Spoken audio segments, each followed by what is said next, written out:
Hi guys! Nasby Gaming here and welcome back to my YouTube channel. Samahan niyo ulit ako guys maglaro sa Arena Battle. And kung paano nga ba tayo magpataas ng trophies or bubugbugin na naman ba tayo ng mga higher trophies na kalaban. So let's start the battle guys! Huwag na natin patagalin. Kung papabugbog ba tayo, pabugbog na tayo guys.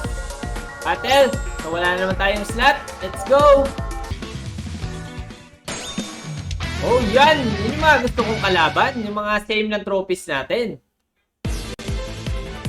Kalaban natin guys, the team composition is may ninja, may psychic at yung guardian.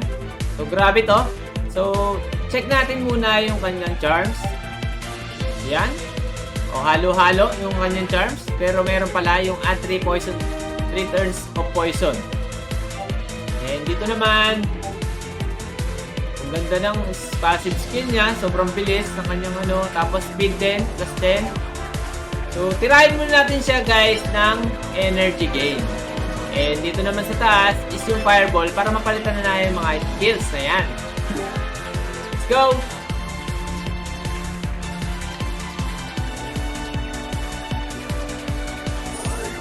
Uy, mukhang nag-i-skip si tropa ya. Mukhang mag-give up to ah. Naman. Gamitin na natin yan. Little Thunder and Magnetic Armor. Baka tumira na kasi siya. Naku po. Delikado to.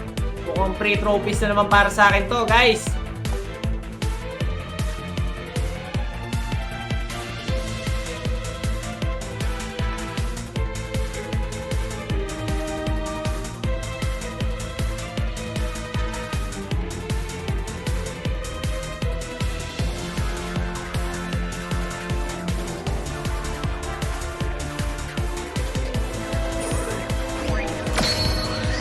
So yan, gumamit na tayo ng Magnetic Armor and Little Thunder. So yan, summon unit pala si tropa. Gumamit siya ng detonator. And nag-dome pa siya. Mukhang nababaliw na siya guys. Ayan, nag-heal pa nga. So, ano nga ba ang gagawin ko dito? So, turn 8 na. So, kailangan ko munang gamitin tong Angel Heart dito sa detonator niya. Pasasabugin na natin yan. Wag muna pala, it's joke time. Paano nga ba to? So gamit muna tayo ng shock pulse dito sa kanyang ninja. And para magagamit natin yung dalawang predator mamaya sabay. And mag-heal na nga tayo. Gamit yung ating Angel Heart. Matagal yata mag-isip si tropa. Mukhang nagkapanggap siya ng AFK ah. Parang ako pala to ah.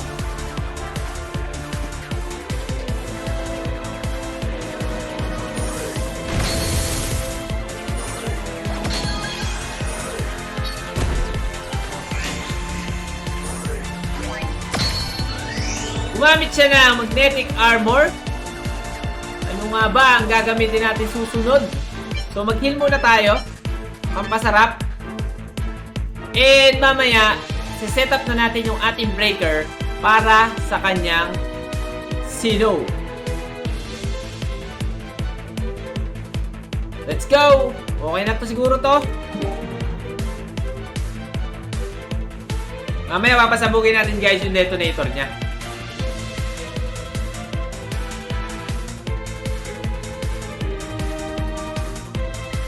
Tagal naman ni tropa pumira. Yun! Grabe ka. Sure.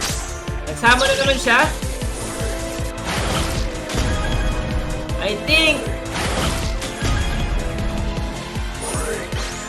nag-inferno sa likod.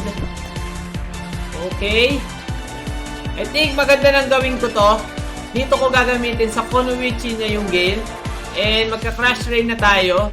So hindi pa rin sasabog yung kanyang detonator. Gamitin na natin itong Overcyclone dito sa kanyang Guardian. And dito naman yung Angel Heart pa rin sa Guardian niya. I think okay na to. Sige, laban na to guys.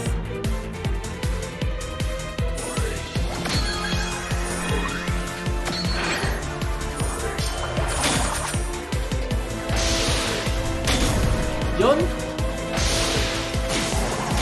Mukhang mukha yata skip lang na skip si tropa ko ah. Okay. So, pwede na tayong tumira nitong collapse dito sa likod. O, wag muna natin pansinin yung kanyang detonator. And, pwede ko naman gumamit ng magnetic armor. Wala mo nang pansinan guys sa detonator niya.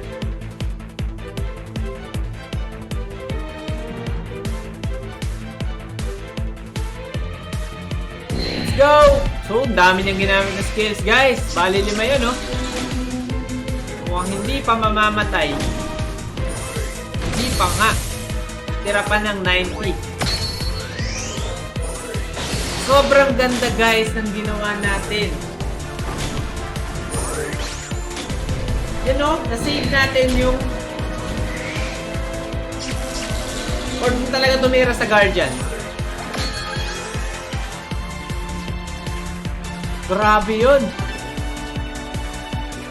So mukhang mamamatay na ang ating psychic. I think mamamatay na nga.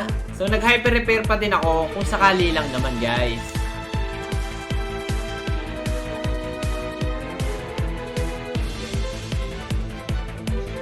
Talagang iniiwasan ko guys yung detonator eh. Pero wala.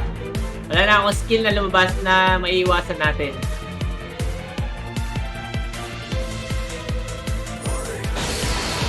Yan na nga ang detonator. Activate na. 160 mo lang. 150. Nice. 160. So nag-heal tayo gamit yung hyper repair. Bigyan tayo 124. Pero patay pa din yung ating psychic. Gagamitan ko na siya guys ng damage type na energy gain. And the 2 predators. Kung mabibitin pa yan, gagamitin pa natin yung crush rate. So, bibigyan kita ng 3 segundo para mag-give up. Okay, joke lang guys. So, turn end na natin para matapos na. So, sure win na to guys. Wag lang tayo madi-DC. So, another trophies na naman para sa atin. Let's go! Medyo matagal talaga siya guys mag-isip. O ginamit na naman niya yung mga skills niya. Kakala niya, may titira niya pa. Boom!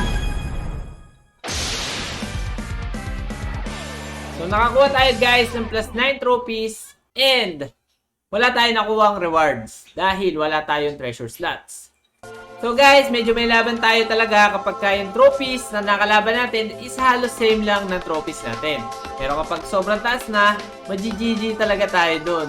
So yan guys, sana may natutulong naman kayo para sa isang arena battle gamit yung aking mga Xenos and yung mga skills din na gamit ko. So maraming salamat guys sa panonood. Don't forget to like, subscribe, and pa-follow na din ang aking Facebook page na SB Gaming. Papaalam na ako guys. See you next time.